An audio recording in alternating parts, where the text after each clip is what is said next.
وبركاته. نحمده ونصلي ونسلم على رسوله الكريم وعلى آله وأصحابه أجمعين. أما بعد. Alhamdulillah jemaah salat subuh dimulakan Allah. Kita lanjut ngaji kitab As-Sunnah wal Bid'ah. Masuk kepada penutup. Kita awali ngaji kita dengan kirim Al-Fatihah untuk guru-guru kita. Wabil khusus kepada penyusun kitab ini. Ila hadrat Nabi Mustafa Muhammad sallallahu alaihi wasallam. لا شيخ نظر دافع عن شيخ محمد وشيخ باجل وصفه علي بن محمد. مؤلف هذا الكتاب الشيخ عبد محمد الحمد لله الفاتحة.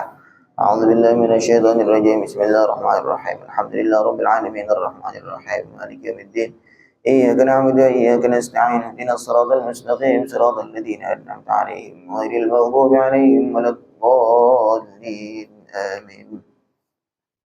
قال المؤلف رحمه الله ونفعنا به وبعلومه في الدارين آمين. وسوف ترى, kamu akan melihat fil qismi tsani, di bagian yang kedua, bab yang kedua, ingkaratir rasul, pengingkaran rasul. Ketika di bab ini, bab yang kita sudah bahas sebelum-sebelumnya, bab tentang penerimaan rasul. Nabi menerima, menetapkan. Nanti di bab kedua akan ada ingkarnya Rasul SAW. Annahu, sesungguhnya Nabi, lam yarudda syai'an, beliau tidak menolak sesuatu amal, minal khair, yang berupa kebaikan. Wa annama raddahu, adapun sesungguhnya amal-amal yang beliau tolak, imma ayyakuna munafiyan lil masyru', ada kalanya karena bertentangan dengan syariat. Jadi Nabi itu tidak akan menolak kebaikan. Adapun nanti yang di bab kedua yang akan dibahas, kok bisa Nabi menolak sebuah amal? Itu sebabnya diantaranya karena bertentangan dengan syariat. Aslan, sama sekali. Bertentangan betul.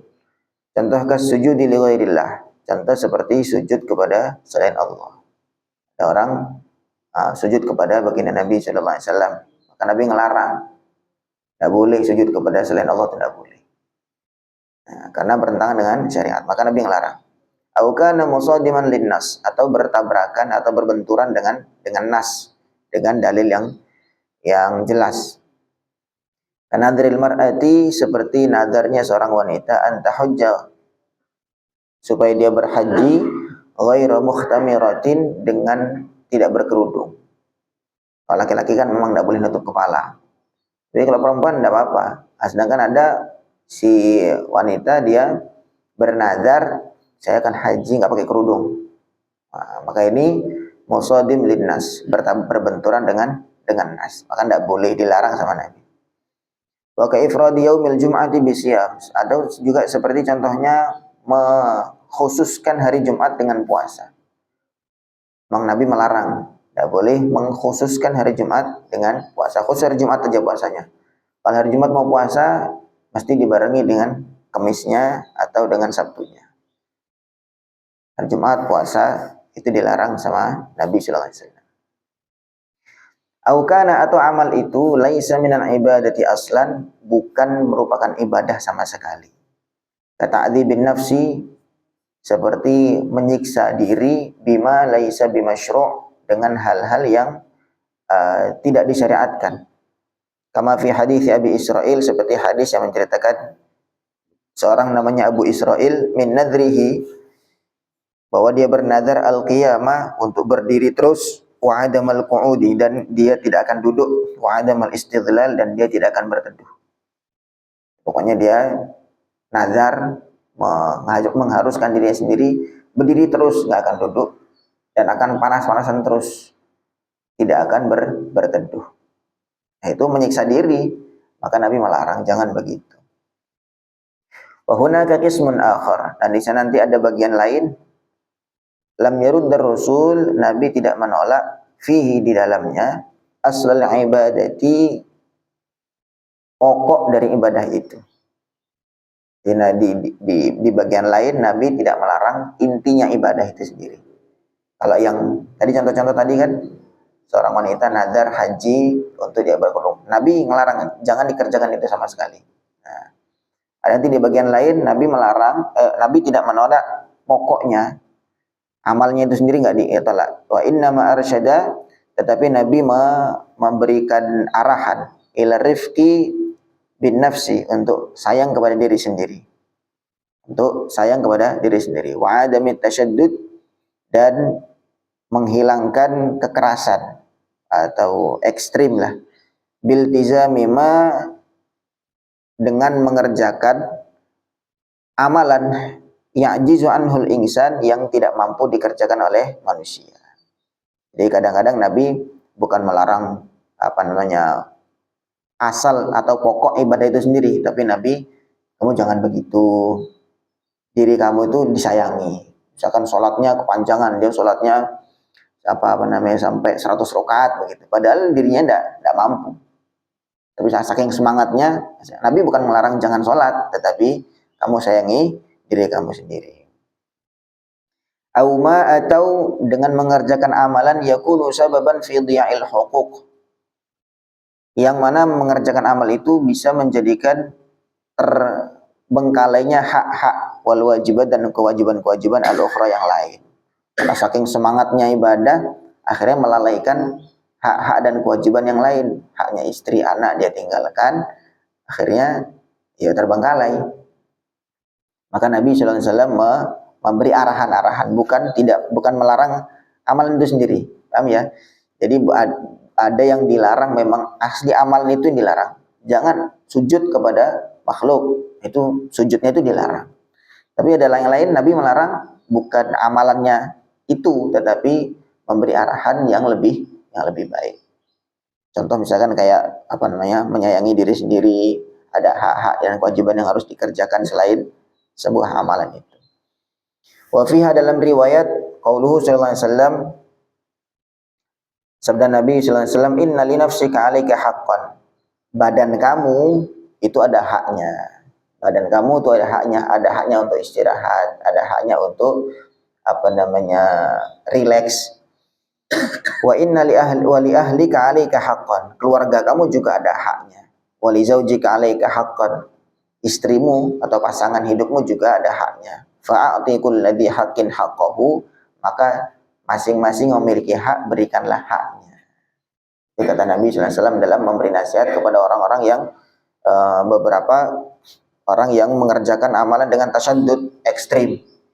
Sholatnya banyak sekali, atau dia amal yang lain lah, tetapi sehingga dia dengan mengerjakan itu meletihkan dirinya sendiri, yang pertama, atau kadang-kadang dia bisa melalaikan hak-hak dan kewajiban yang lain. Wala yakhruju inkaruhu wa irsyaduhu, dan pengingkaran Nabi SAW dan arahan-arahan Nabi SAW tidaklah keluar an hadhil mawadhi', dari tema-tema ini. Temanya ada kalanya amal itu sendiri memang asli bukan ibadah, atau ada kalanya perlu diberi arahan-arahan tertentu. Allati sataraha fi hadzal qism, yang nanti akan kita lihat di bagian kedua nanti. Wahia illam takun murattabatan, walaupun nanti hadis-hadisnya atau cerita-cerita tidak berurutan, gitu, kama yang bagi sebagaimana seharusnya, walakin majmu'uha, tetapi secara keseluruhan, la yakhruju amma dzakartuhu mutlaqan, tetapi tidak keluar dari apa yang kami sebutkan tadi. Bahwa Nabi kadang-kadang melarang, itu kadang-kadang memang asli dari ibadahnya itu sendiri bermasalah, atau yang kedua bermasalah dari orang yang mengerjakan. Orang yang mengerjakan itu punya motif-motif tertentu yang kurang tepat, sehingga Nabi melarang. Tapi melarang bukan melarang inti amal ibadah itu, tapi diberi arahan-arahan yang lebih baik. Hadhihi hiya sunnatur Rasul. Inilah sunnahnya Rasul SAW.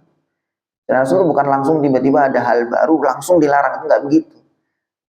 Pelarangannya itu ada sebab-sebabnya yang tertentu begitu. Wa tariqatuhu, dan tariqahnya Nabi SAW fil qabuli, dalam menerima, warraddi, dan menolak. Di dalam menerima dan menolak itu ada pertimbangan-pertimbangan. Bukan serta-merta ada hal baru yang tidak dicontohkan Nabi langsung ditolak, bukan begitu. Sunnah Nabi nggak begitu. Sunnah Nabi melarang itu ada beberapa sebab-sebabnya. Allati umirna bittiba'iha, sunnah Rasul dan thariqah beliau yang kita diperintah untuk mengikutinya. Fama dakhala fi itaril maqbul, maka amalan-amalan yang masuk dalam bingkai atau dalam koridor syariat yang diterima, yang makbul, fahuwa minas sunnah, maka hal itu termasuk sunnah. Wa in kana muhdatsan, walaupun itu hal baru, maksudnya hal baru tidak dicontohkan oleh Nabi. Walaupun hal baru itu enggak dicontohkan oleh Nabi. Li'annahu min amrihi bitalabil am, karena perkara itu min amrihi termasuk dari perintah Nabi SAW bitalabil am dengan motivasi yang secara umum. Nabi memotivasi untuk fa'aksiru sujud, perbanyaklah sujud atau sholat. Kemudian kita memperbanyak sholat. Berapa rakaat? Ya semampu kita. Kalau misalnya tarawih itu kita mampunya 20 rakaat, ya kita kerjakan 20 rakaat. Kalau misalkan kita mampunya lebih dari itu, yuk kerjakan lebih dari itu, tidak masalah. Karena misal contoh ya dalam hal tarawih, itu hadisnya tentang tarawih itu mutlak. Maksudnya mutlak itu umum, tidak ada batasan berapa rakaat. Man qoma ramadhana imanan wa ihtisaban ghufira lahu ma taqaddama min dzambi. Siapa yang menghidupkan malam Ramadan imanan wa ihtisaban, dengan didasari iman dan ihtisab, maksudnya dia mengharap kepada Allah SWT.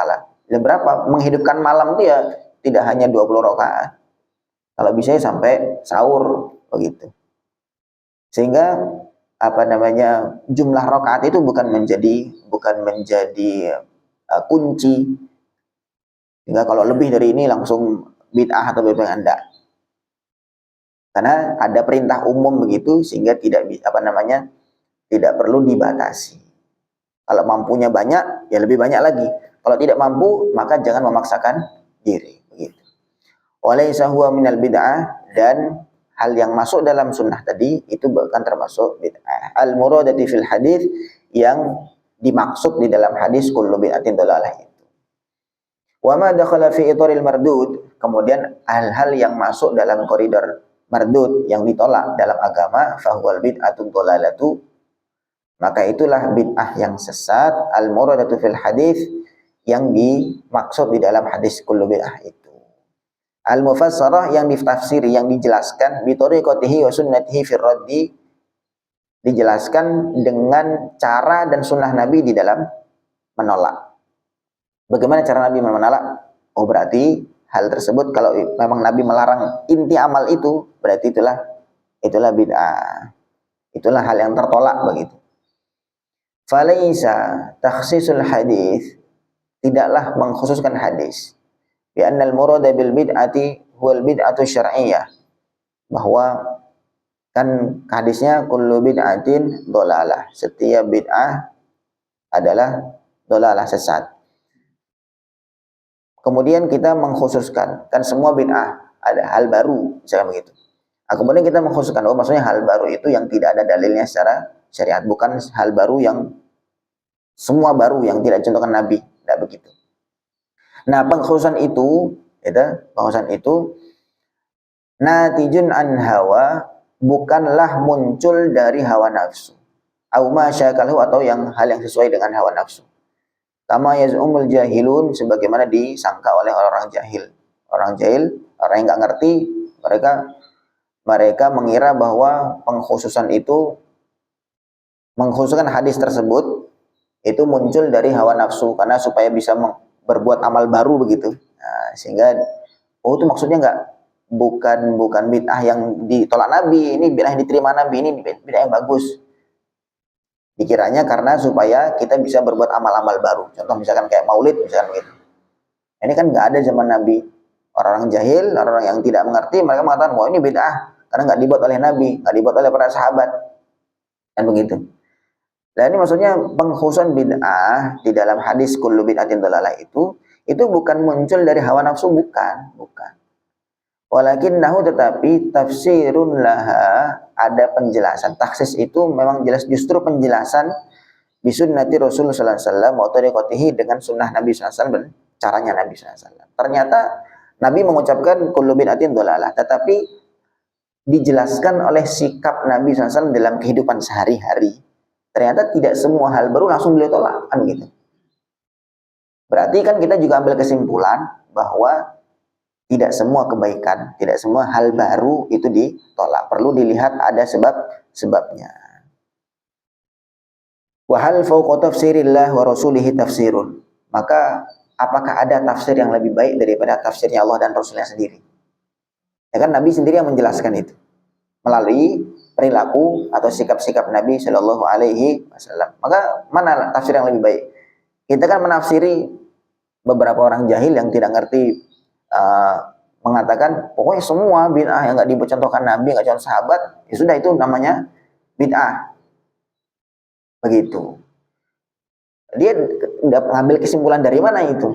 Sedangkan ulama-ulama yang mengkhususkan hadis kullu bid'atin dhalalah itu, mengerucutkan bid'ah itu adalah hanya yang tidak ada dalil secara syar'i, walaupun tidak contohkan Nabi, tapi tidak ada dalil secara umum. Ya, secara umum, baik Quran, hadis, ijma', qiyas, itulah namanya bid'ah.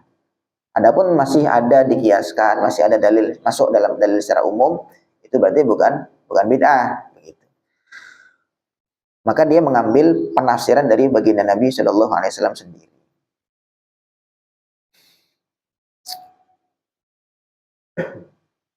Faqaulur Rasul Shallallahu Alaihi Wasallam, maka ucapan sabda Nabi Sallallahu Alaihi Wasallam, kullu amrin laisa alaihi amruna fahuwa raddun. Setiap sesuatu yang tidak ada perintah kami atasnya, maka dia tertolak.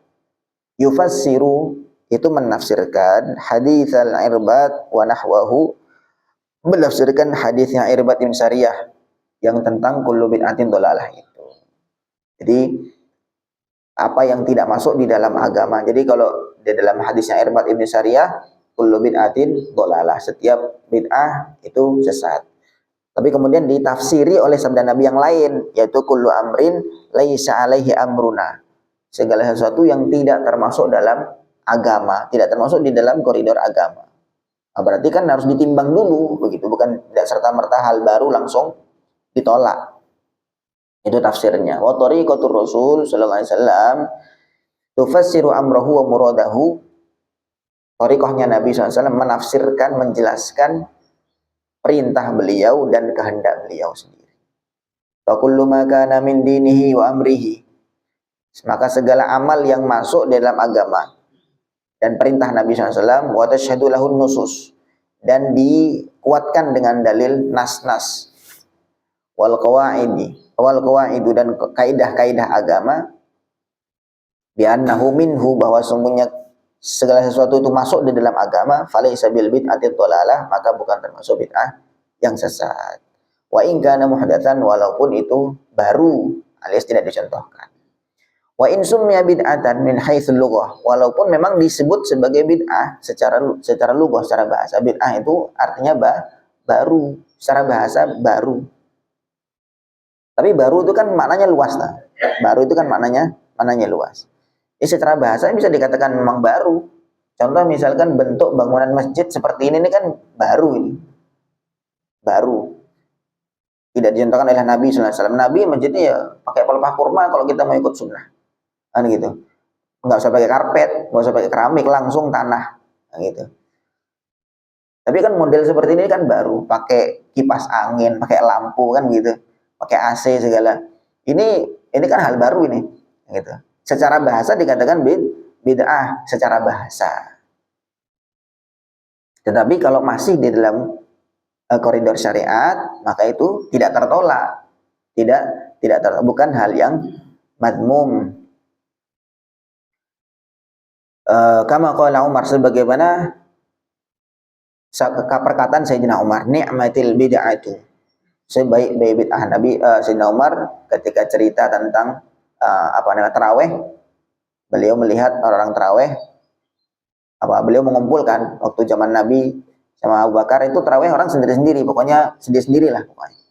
Dan rakaatnya terserah bebas. Sayyidina Umar punya pikiran, punya gagasan bahwa ini bagusnya dijadikan satu. Diambil satu imam, Sayyidina Ubay bin Ka'ab, kemudian suruh ngimamin tarawih, semua orang ngumpul jadi satu. Kemudian disepakati jumlah rakaatnya jadi 20 sehingga seragam gitu. Kemudian beliau mengatakan ni'matil bid'atu hadhihi. Bid'ah yang baik itu ya begini nih, kata beliau. Beliau ngerti, maksudnya maksudnya Nabi dan sahabat itu beliau ngerti. Nah, tapi beliau ucapkan kata-kata bid'ah itu. Maksudnya memang hal baru, tetapi ini yang baik.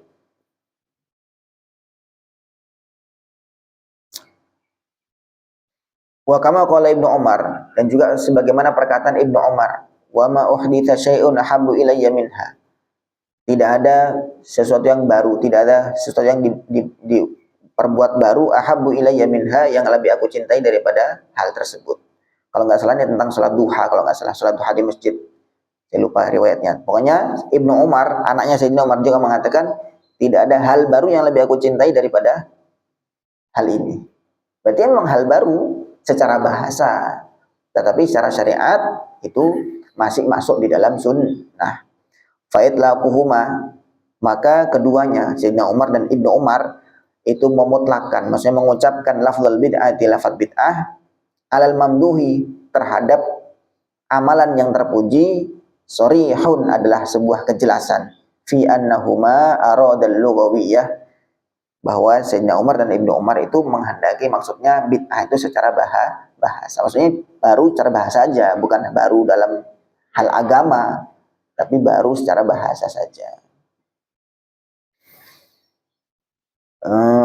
Wa madhuhu malaha, kemudian Sayyidina Umar dan Ibnu Umar memuji amalan itu, memuji bid'ah itu, innama kana likauniha minal khair, karena memang si bid'ah yang diucapkan, yang dipuji itu termasuk kebaikan. Alladzi tashhadun nususu wa tariqatur Rasul sallallahu alaihi wasallam, yang dikuatkan dalilnya oleh nas-nas dan thariqahnya Rasul sallallahu alaihi wasallam, wa sunnatuhu, dan sunnahnya Nabi.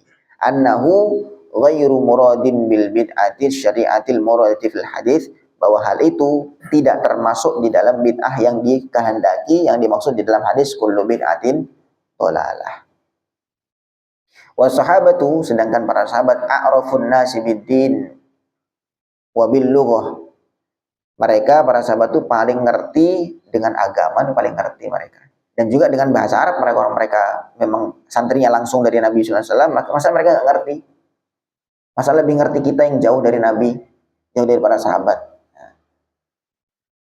Wabil mimman jaa ba'dahum, mereka lebih paham daripada orang-orang yang lahir setelah para sahabat. Minal muta'alimin, yaitu orang-orang yang ya sok tahu lah, al-mubaddi'ina bi-itlaq, yang mereka suka menuduh bid'ah secara sembarangan. Walihada qala Syafi'i rahimahullah, Imam Syafi'i termasuk tabi'in. Beliau mengatakan, masih dekat dengan sahabat tuh, al-bid'atu bid'atani. Imam Syafi'i mengatakan al-bid'atu bid'atan, bid'ah itu ada dua macam. Mahmudatun wa madmumatun, ada yang terpuji, ada yang tercela. Ya, yakni maksudnya bid'ah itu, al-bid'atul lughawiyah adalah bid'ah secara bahasa. Secara bahasa hal baru itu ada dua macam. Hal baru itu ada dua macam. Ada yang terpuji, ada yang tercela. Tapi kalau hal baru dalam agama ya tercela. Maksudnya kan kita agama udah sempurna terus dibuat baru gitu, itu tercela. Tapi kalau masih dalam koridor agama itu sendiri, itu bukan baru secara bahasa saja. Baru secara bahasa. Fal madmumatu, maka yang tercela, hiyal bid'atu syar'iyyah, adalah bid'ah yang secara syar'i, yang dimaksud secara syar'i, allati tashhadun nususu biraddiha, yang nas-nas agama menyatakan menolak hal tersebut. Li'annaha laysat min amri Rasul sallallahu alaihi wasallam, karena hal itu bukan termasuk perintah Rasul, wala min sunnatihi, dan juga bukan dari sunnahnya Rasul. Bal inna sunnatahu wa tariqatahu, tetapi bahkan sunnah beliau dan tariqah beliau, radduha, menolak hal tersebut. Jadi kalau memang sesuatu ditolak Nabi, maka yang namanya sunnah yang menolak itu namanya sunnah. Li'annaha laysat minal khair, karena itu bukan termasuk kebaikan. Karena amal yang tadi dikerjakan bukan termasuk kebaikan aslan sama sekali. Au kharijatun, atau amalan itu keluar an itaril masyru' dari bingkai syariat. Idhiya min jinsi ma raddahu Rasul SAW, karena amal itu termasuk jenis amalan yang ditolak oleh Rasul SAW. Fama raddahu Rasul, maka apa-apa yang ditolak oleh Rasul, yuraddu maka namithluhu, maka namithlahu. Apa-apa yang ditolak oleh Rasul, maka amalan yang semacam itu ditolak juga. Wa huwal bid'atul dhalalah, itulah yang disebut dengan bid'ah dhalalah. Wa ma qabilahu Rasul SAW, dan amal-amal yang diterima oleh Rasul yuqbalu wa yuqbalu maka namithlahu, maka diterima juga amalan-amal yang mirip dengan amal itu. Walaysa huwa minal bid'atid dhalalah, dan itu bukan termasuk bid'ah dhalalah al-muradati fil hadis, yang dimaksud di dalam hadis kullu bid'ah itu. Wa in kana muhdatsan, walaupun memang baru, tidak dicontohkan oleh Nabi. Wa yusamma bid'atan lugawiyatan, dan disebut juga sebagai bid'ah secara bahasa.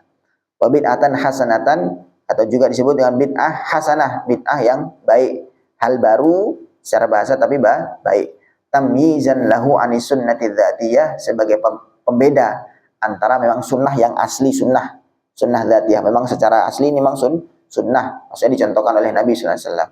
Wa illa, kalau memang tidak perlu ada pembedaan, fahuwa minas sunnati fil haqiqah, maka termasuk sunnah juga hakikatnya.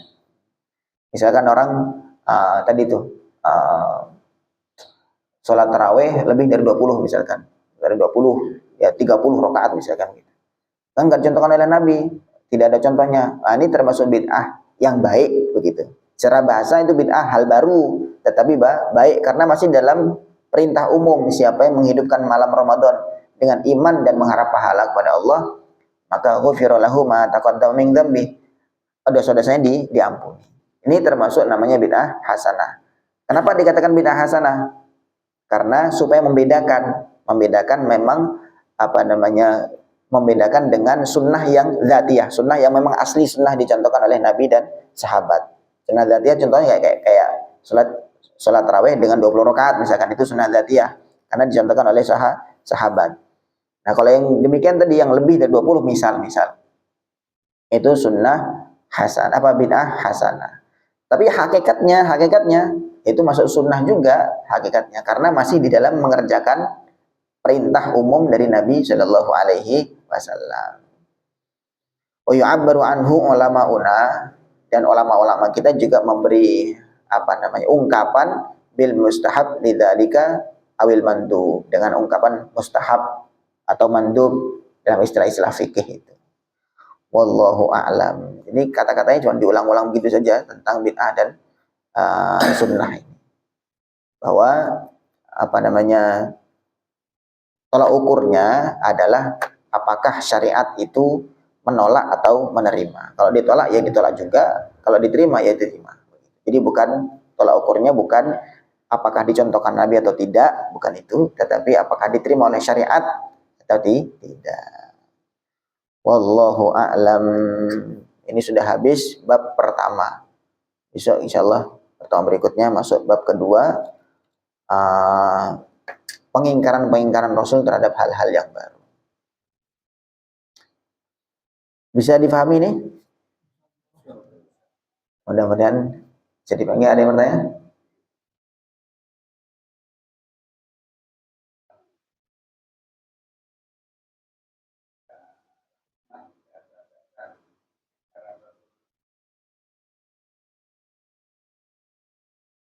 Ya.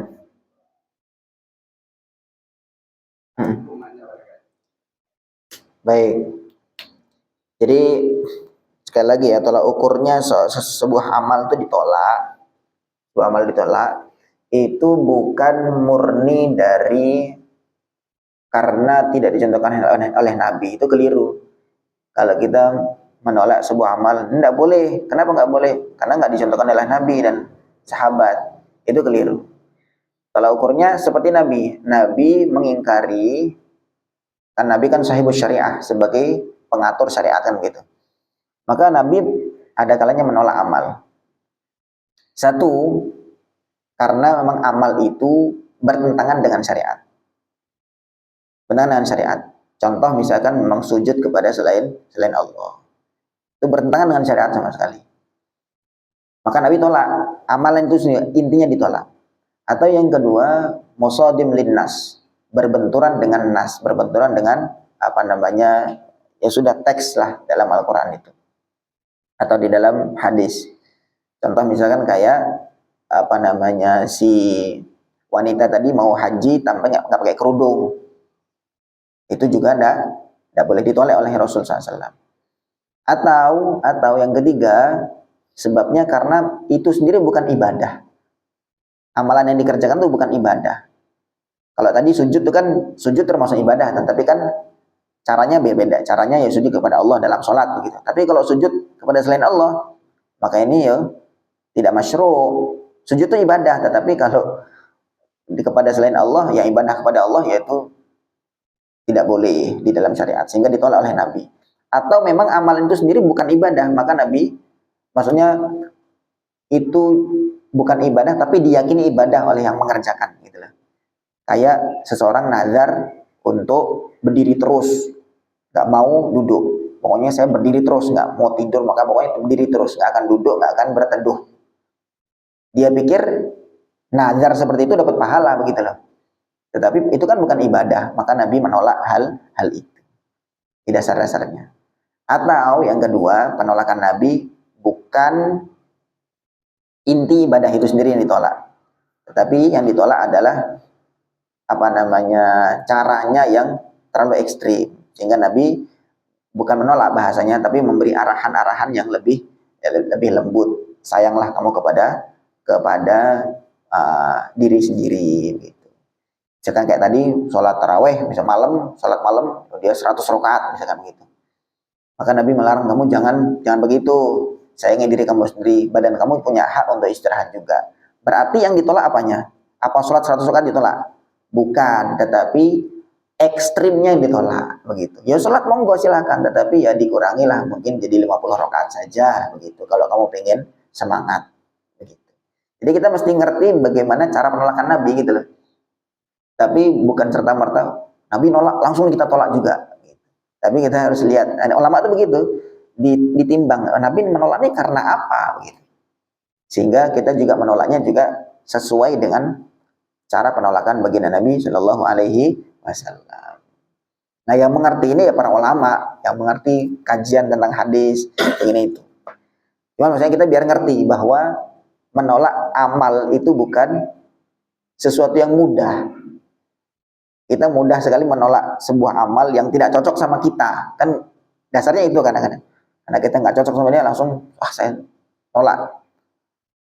Kalau menolak nggak mengerjakan sih nggak masalah. Masalahnya kadang-kadang kita mengatakan itu bid'ah yang dolalah, sesat. Akhirnya kita kan menuduh saudara kita sesat masuk neraka kan begitu. Nah, kalau kita tidak mengetahui, ya udah berarti nggak tahu saja. Jangan ditolak, jangan dikatakan sebagai bukan termasuk syariat. Itu keliru. Begitu ya. Jadi penolakan Nabi, saya ulangi, ada kalanya memang inti ibadahnya itu ditolak karena beberapa sebab. Kadang-kadang memang karena bukan ibadah, atau memang bertentangan dengan syariat, atau bertabrakan dengan nas yang ada. Adapun nanti ada yang ditolak oleh Nabi secara agak rendah, itu Nabi menolak bukan inti ibadahnya, tetapi keekstriman di dalam mengerjakan ibadah itu sendiri yang Nabi tolak. Sehingga ibadahnya tetap boleh dikerjakan, tidak masalah. Misalkan dia zikir terus, zikir tok di dalam masjid, nggak pernah kerja atau gimana. Sedangkan istri anaknya terlantar. Bukan zikirnya itu dilarang. Bukan itu bid'ah, bukan zikirnya. Tetapi cara dia itu kurang tepat. Sehingga Nabi memberi arahan, berikan hak-hak yang ada pada diri kamu. Diri kamu punya hak, istri punya hak, anak juga punya hak. Fa'ati kulladhi haqqin haqqahu. Gitu kan? Ada yang bertanya lagi? Mudah-mudahan bisa kita fahami dan bisa kita amalkan. Insyaallah. Semoga istiqomah ngaji terus sampai khatam. Subhanallah bihamdihi subhanakallahumma bihamdika asyhadu an la ilaha illa anta astaghfiruka wa atubu ilaik. Assalamualaikum warahmatullahi wabarakatuh.